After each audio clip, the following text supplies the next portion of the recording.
And so I think processing it is sharing it with people. And that's one thing I love that y'all do is y'all check in on each other. And, James Baldwin talks about how grief and pain builds a bridge between us all. And we don't I felt like I had to hold it in. You feel like you're using it as an excuse, but no, that's like real life human shit that we have to get up every day and choose to live on in their name. And so that's how I process it. It's like these conversations and, being there for people.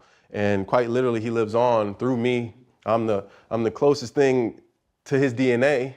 And then he has a nephew, and then seeing him grow, he just turned 8 2 days ago. And you're just like, wow, he's seeing me chase my dreams, and I'm Uncle Tyriq, and I think, the processing of grief doesn't need to be always sad, and I think the joy, the laugh, and I always say this. Memories, man. I always say it's ironic that the only time I really hear my brothers when I'm in the pits of my deep laughter, what I'm saying? I can hear his laugh when I'm there laughing, and that's one thing he always wanted to do was just have fun and feel the joy. And I think I just love living now, and I'm not gonna stop. Obviously I have that pain and the pain and lost love, but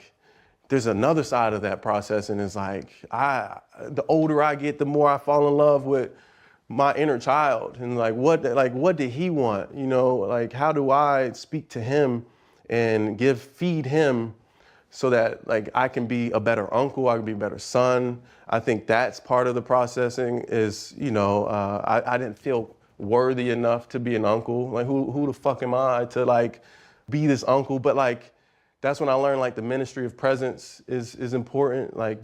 Yep. I was around my son, and my it feels like a son.